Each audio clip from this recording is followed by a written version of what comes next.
안녕하세요. 여기가 승부처 축구토토 승무패 42회차 진행해 보도록 하겠습니다. 그럼 바로 진행해 보도록 하겠습니다. 네, 먼저 첫 번째 경기입니다. 가시마 대 삿포로의 경기입니다. 먼저 가시마부터 살펴보겠습니다.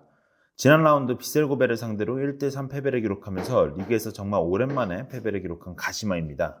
꽤 좋은 찬스들이 있었으나 이를 살리진 못했습니다. 수비형 미드필더의 핵심 자원인 사노 카이슈가 마인츠로 이적을 했습니다. 가시마의 수비가 성적에 비해 그리 좋은 편이 아닙니다. 카이슈 선수가 빠지는 부분은 꽤나 클 수 있을 것으로 보여집니다. 다음은 원정팀 삿포로입니다. 지난 라운드 니가타를 상대로 0대1 패배를 기록한 삿포로입니다. 수비 불안은 해결되지 못했고 더 실점이 나와도 이상하지 않은 경기였습니다. 우선 수비적으로 안정감을 찾으려는 노력을 굉장히 많이 하고 있습니다. 경기 결과도 대부분 1점 차 승부이기도 하고요. 다만 선수들의 퀄리티가 너무 떨어지다 보니까 크게 도움은 되지는 못하고 있다고 보여집니다. 두 팀 한번 정리해 보겠습니다. 삿포로의 분위기 반전은 어렵다고 보여집니다. 가시마의 카이슈가 빠진다고 해도 이번 경기에서 큰 문제는 없을 것으로 보여집니다. 그렇기 때문에 이번 경기는 가시마의 승리로 예상해 보도록 하겠습니다. 두 번째 경기 살펴보겠습니다. 두 번째 경기는 도쿄베르디 대 세로스 오사카의 경기입니다.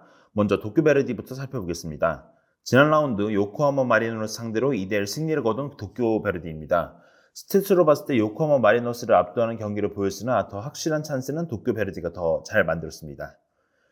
적절한 라인에서 압박을 한 이후 빠르게 치고 올라가 공격을 하는 모습이 굉장히 위협적입니다. 다만 자신들이 공격을 주도해야 되는 상황에서는 생각보다 위협적이지 못한 모습을 보여주고 있습니다.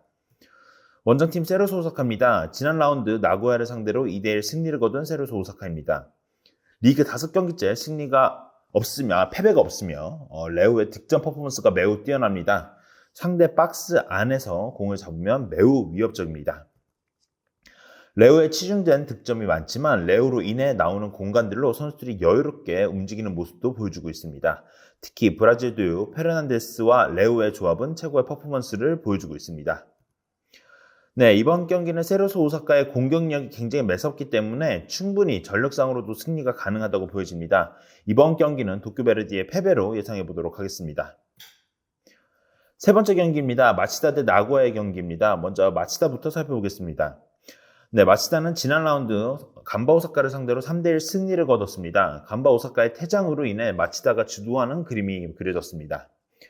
주요 선수들이 부상으로 빠졌지만 경기력은 그대로 유지가 되고 있습니다. 공수 양면으로 부족한 부분을 찾기가 어렵습니다. 리그 득점 2위를 기록하고 있고요. 리그당 실점이 전체 2위를 기록하고 있을 정도로 굉장히 낮은 실점을 기록하고 있습니다. 원정팀 나고야 살펴보겠습니다. 지난 라운드 세로스 오사카를 상대로 1대2 패배를 기록한 나고야입니다. 나고야는 기본적으로 수비력이 나쁘지 않은 팀이지만 직전 경기에서는 수비의 실책으로 인해서 패배한 그림이 그려졌습니다. 6월 나고야 일정은 정말 어려웠습니다. 6월에만 8경기를 치를 정도로 굉장히 빡빡한 일정을 치렀는데요. 컵 대회와 함께 병행하면서 체력적으로도 힘든 모습을 보여줬습니다. 최근 리그 5경기에서 승리가 없습니다. 마치다의 돌풍은 그대로 이어질 것으로 보여집니다. 나고야의 최근 성적이 너무 좋지도 못하고 직전 경기 그나마 강점이었던 수비에서도 아쉬움을 드러내기 때문에 이번 경기는 마치다의 승리로 예상해 보도록 하겠습니다. 네 번째 경기입니다. 우라와 레즈 대 쇼난 벨라메입니다. 일단은 우라와부터 살펴보도록 하겠습니다. 지난 라운드 이와타를 상대로 3대0 승리를 거둔 우라와 레즈입니다. 득점 장면 모두 잘 만들어진 공격 찬스였고 압도적인 공격력을 보여줬습니다. 이번 여름 이적 시장에 주요급 자원들이 2명이나 나갔습니다. 사카이 히로키 그리고 숄츠 두 선수 그리고 플러스 교체 자원으로 2명의 선수가 또 나갔는데요. 이로 인해서 단장이 직접 성명문까지 발표를 했습니다.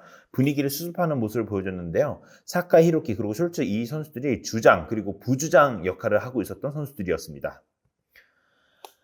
쇼난 살펴보겠습니다. 지난 라운드 교토를 상대로 0대1 패배를 기록한 쇼난입니다. 공격적인 모습을 많이 보여준 쇼난이지만 PK도 막히고 교토가 완전히 내려서서 득점을 하지 못했습니다. 쇼난의 공격력이 나쁘지는 않습니다. 하지만 최근 수비 안정감을 찾기 위해서 어느 정도 라인이나 수비적으로 내려서는 모습을 보여주고 있는데요. 21경기에서 25골을 기록하고 있는데 강등권 팀 치고는 득점력이 있는 쇼난입니다. 두 팀 한번 정리해 보겠습니다. 우라레즈를 상대로 우라레즈가 전력 이탈이 있다고는 하지만 쇼난을 상대로 무난한 승리를 가져갈 것으로 보여집니다.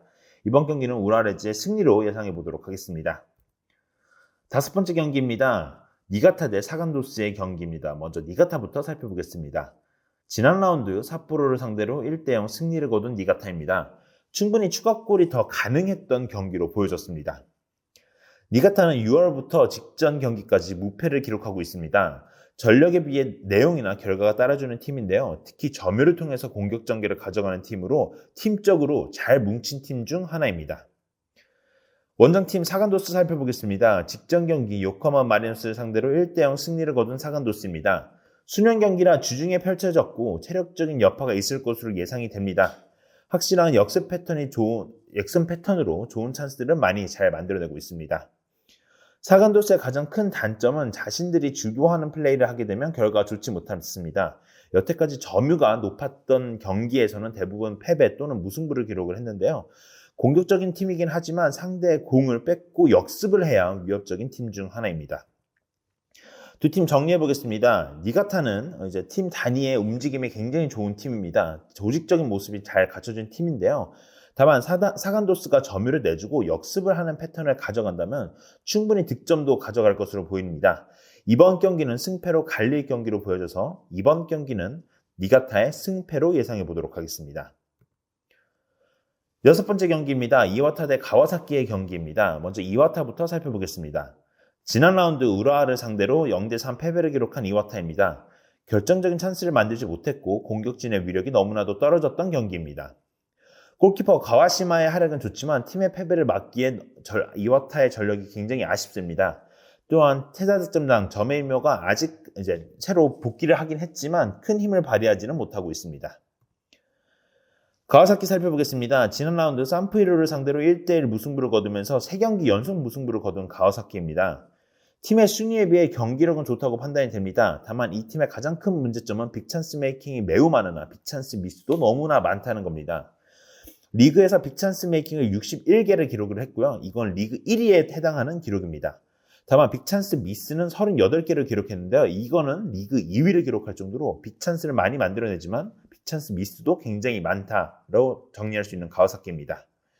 두 팀 한번 정리해 보겠습니다. 전력과 함께 경기력도 가와사키가 유리하다고 보여집니다. 다만 가와사키의 빅찬스 미스를 생각해 본다면 무승부 가능성도 있어 보이는 경기이기 때문에 이번 경기는 이와타의 무패로 예상해 보도록 하겠습니다.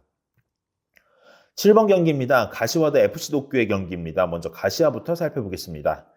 지난 라운드 사간도스를 상대로 4대1 대승을 거둔 가시와입니다.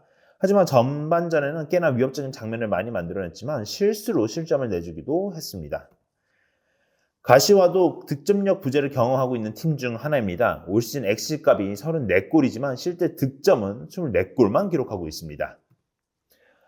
FC 도쿄 살펴보겠습니다. 지난 라운드 후쿠오카를 상대로 0대1 패배를 기록한 FC 도쿄입니다. 후반 위협적인 장면들을 많이 만들긴 했지만 득점까지 이어지기는 어려웠던 장면들이 많습니다. 경기력은 별로지만 득점력이 있는 팀 중 하나입니다. 특히 킥 좋은 선수들이 굉장히 많은데요. 은근 꽂아넣는 경기들이 종종 많이 나옵니다. 직전 경기에서도 위협적인 찬스 대부분 다 데드볼 상황에서 나왔던 상들이었습니다.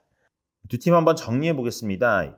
가시와의 득점력 부재가 승리를 챙기기는 어려워 보입니다. 또한 FC 도쿄가 결과를 가져오는 팀이라는 점에서 이번 경기는 가시와의 무패로 예상해 보도록 하겠습니다.